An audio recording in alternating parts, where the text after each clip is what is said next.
10 ayat 45. Kita baca sama-sama.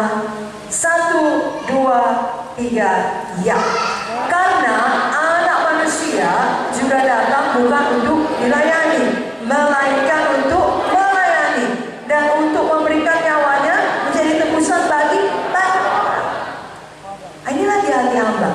Jadi datang untuk melayani, bukan untuk dilayani, dan untuk memberi nyawanya bagi tebusan banyak orang. Saya dan saudara biarlah suka memberi, suka berkorban.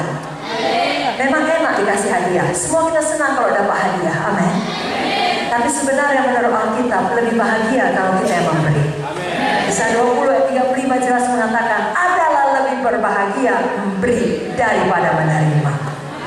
Jadi mari kita hidup terus melayani. Dan sekali lagi apapun yang terjadi, saudara tetap maju melayani. Itulah dia hati hamba, hati yang taat kepada Tuannya. Siapakah Tuhan kita? Tuhan Yesus, Bapa di sorga. Haleluya. Kalaupun ada saat-saat di mana rasanya sangat berat, saudaraku, untuk taat terus melayani, tetaplah pilih taat. Semua kita tahu, kalau seseorang mau naik tingkat, khususnya dari SD ke SMP, SMP ke SMU, apalagi masuk universitas, apalagi tamat jadi sarjana, harus melalui tes. Makin tinggi tingkatannya makin berat. Seberat-beratnya ujian SD, lebih berat ujian SMP. Sebab beratnya ujian SMU, lebih berat meja hijau. Saudara mengerti? Demikian saudara, semakin saudara bertumbuh di dalam Tuhan, kerap kali ketaatan saudara harus bayar dengan lebih berat. Tetapi teruslah bayar, artinya saudara terus naik tingkat. Amin saudaraku. Karena ini juga teladan Tuhan. Dia taat saudaraku. Dia tahu dia datang ke dunia ini untuk menebus nyawa kita. Tapi sampai pada saat terakhir bukan mudah. Di Taman Getsemani 3 kali dia berdoa. Begitulah Tuhan Yesus sungguh-sungguh berdoa karena sangat berat dirasakan yang taat kepada Bapa. Doanya adalah bukan kehendakku jadi Bapa, tapi kehendakmu lah yang jadi. Alkitab mengatakan peluknya menjadi darah. Ada ilmu kedokteran yang mengatakan kalau seseorang sangat stres berat, ringannya bisa menjadi darah. Tapi Tuhan Yesus menang, dia tetap taat, dia pergi ke salib. Bila saya dan saudara tetap taat, kita tahu kita ditentukan untuk melayani Tuhan sampai akhir hidup. Yang keempat, seorang hamba Tuhan yang sejati melakukan pelayanan bukan untuk mencari upah. Adakah di ayat Yohanes 13 yang kita baca tadi, begitu siap Yesus membasuh kaki murid-muridnya, sudah bersih semua, lalu dia berdiri. Simon, kakimu paling kotor, 50.000. Andreas, kalau nggak begitu kotor, diskon 25.000. Kalau tahu segini, gak ada di charge-nya saudara. Bahkan dia tidak berkata, bilang apa? Terima kasih dong. Menamennya. Kerap kali setan mau membuat kita nggak lagi melayani dengan cara hati kita down, kecewa. Kita merasa nggak ada orang yang peduli pelayanan kita, nggak ada orang yang menghargai pelayanan kita, nggak ada orang yang menepuk punggung kita dan mengatakan terima kasih dan seterusnya dan seterusnya. Jangan dengar tipu daya setan. Upah saudara adalah upah yang kekal. Saudara melayani Tuhan karena Tuhan telah terlebih dahulu melayani saudara, menyelamatkan saudara.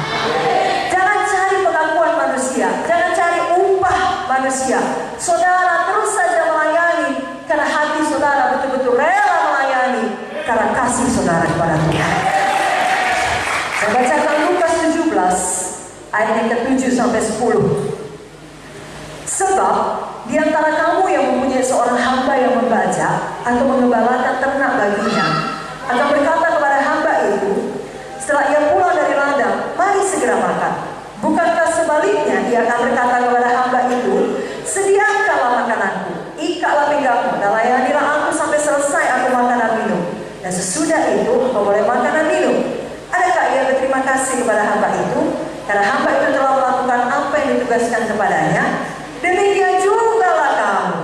Apabila kamu telah melakukan segala sesuatu yang ditugaskan kepadamu, hendaklah kamu berkata, kami adalah hamba-hamba yang tidak berguna, kami hanya melakukan apa yang harus kami lakukan.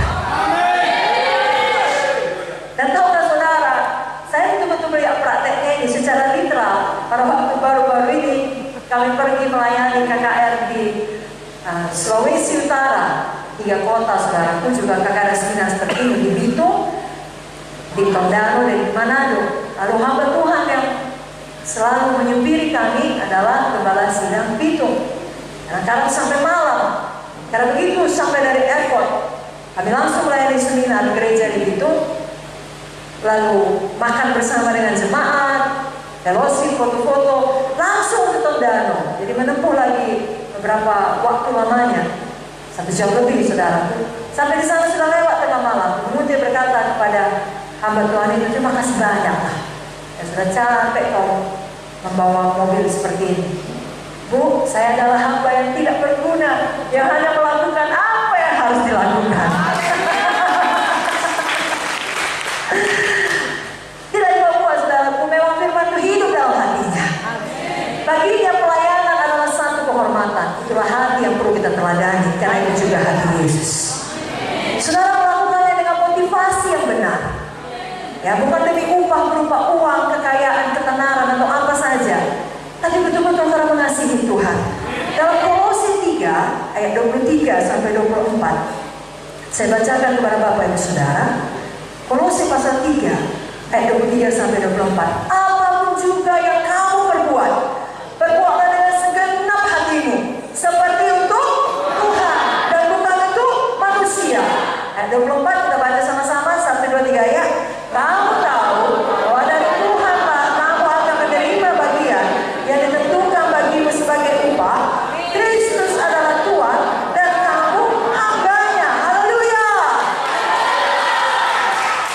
Tahu saudara, kalau ayat ini kita hidupin jadi rema bagi kita, apapun pekerjaan yang kita buat, kita bisa senang. Nyuci piring pun senang. Kenapa? Kita buat untuk Tuhan. Sehingga kalaupun ada anggota keluarga kita tidak menghargai kita selalu mencuci piring, barusan siap kita cuci, dia makan dan dicucinya piringnya, kita gak marah, kita lagi yang cuci. Kita tahu kita bukan untuk Tuhan. Kita tahu dari Tuhan